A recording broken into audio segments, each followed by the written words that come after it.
Desde hace unos años ya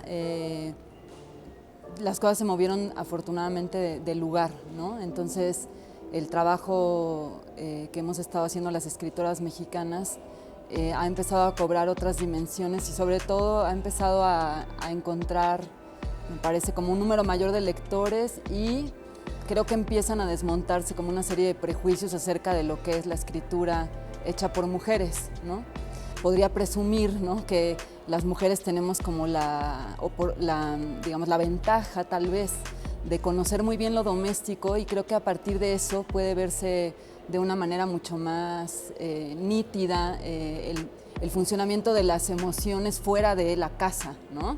Entonces, si bien, digamos, en la idea tradicional del héroe, que en realidad era casi siempre un héroe masculino que salía a enfrentar las dificultades o los riesgos que podía encontrar, por ejemplo, en el bosque, ¿no?, pensando así en un héroe que sale a buscar suerte, pues me parece que el trabajo que estamos haciendo las escritoras mujeres en México y bueno, y en Latinoamérica, y me parece que en el mundo, ¿no?, en este momento, tiene otra recepción. O sea, creo que está en un lugar más afortunado, en un lugar donde puede ser mejor escuchado lo que estamos pensando hace años, lo que hemos vivido a lo largo de nuestra experiencia, nuestra infancia, ¿no? Y bueno, y pues por eso también es tan importante recuperar la obra de Clarice Lispector, nacida en 1920, ¿no?, y que cumple estos 100 años ahora, ¿no?, este año. El cuento ahora me parece que puede tener en este momento histórico, me parece que puede tener un desarrollo como muy afortunado, también porque la realidad nos asfixia y de pronto no hay tiempo, ¿no?, como para tener lecturas más amplias. Entonces creo que es un momento como muy afortunado para el cuento. Creo que las editoriales están volteando a ver otra vez al género, ¿no? Hubo muchos años donde en realidad se miraba la novela y se decía lo que se publica son novelas, y creo que ahora están regresando a los catálogos las antologías y las colecciones de cuento. Y bueno, a mí en lo personal es un género que me cuesta más trabajo que la novela, porque como que mi estructura mental es más necia, o sea, como más obsesiva.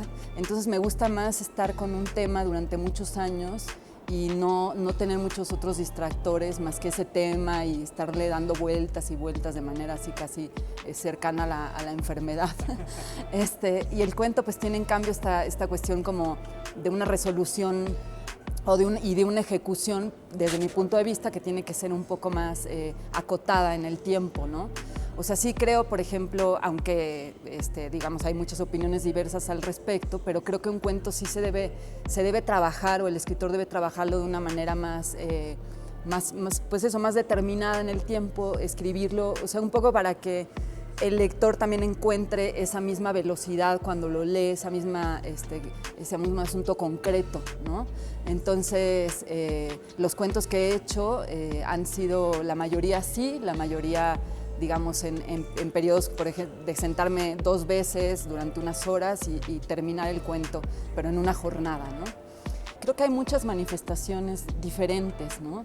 Yo pensaría que recuperaría un poco lo que te decía hace un momento acerca de que la visión de las mujeres empieza, digamos, a tener otra recepción en los lectores y a abarcar también otros temas, o sea, como a ser recibida hablando de otros temas, ¿no?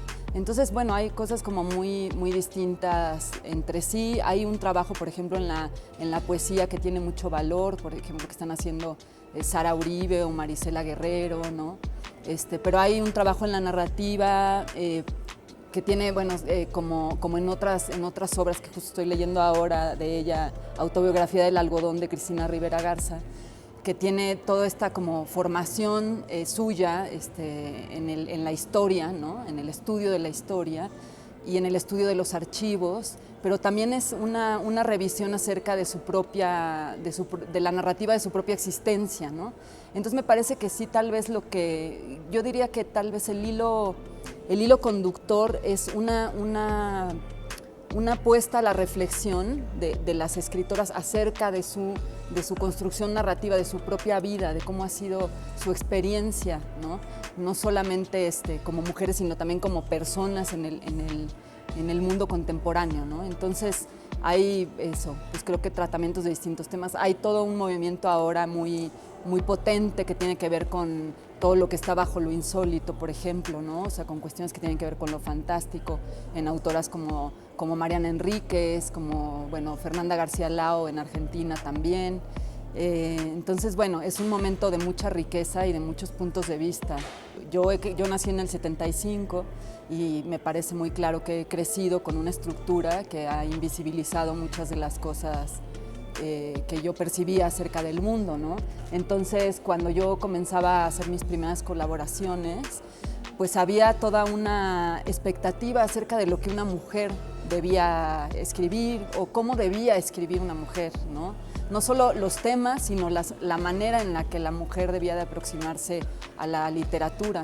Recuerdo bien que en alguna colaboración que hice me felicitaron porque consideraban los editores que mi texto no parecía escrito por una mujer, ¿no? Entonces me llamó mucho la atención ese comentario porque era como, ¿por qué tendría que no parecer escrito por una mujer o por qué tendría que estar sujeto a eso, ¿no? Entonces sí, eso ha estado todo el tiempo. Me parece que han habido cosas muy importantes los últimos años que han movido de lugar a nivel mundial esta cuestión acerca del lugar en la mujer, el lugar de la mujer en la sociedad. Pero creo que hay muchísimo trabajo por hacer, ¿no? Porque, digamos, saltando un poco al otro lado, también sería importante no caer, por ejemplo, en que de pronto la literatura escrita por mujeres se convierta en un producto muy resultón, ¿no? para el mercado, ¿no? Sino que se reconozca justamente por su material, por su contenido, ¿no? No por, digamos, porque sea un asunto de que sea una moda, ¿no? Sino que sea algo que llegue para quedarse y que de veras haya un espacio de inclusión y de una discusión mucho más equitativa y mucho más frontal acerca de todos los temas, ¿no? Creo que hay muchísimos temas que revisar, que tenemos que revisar en conjunto, hombres y mujeres, asuntos que tienen que ver con la sexualidad, con los géneros, con nuestros roles en la sociedad, con las diferencias, con las injusticias. Y ese es un trabajo conjunto, ¿no? Porque si no lo hacemos todos con todas, en equipo, ¿no? Entre todos, pues me parece también que puede ser muy difícil llegar a un lugar mejor también, ¿no?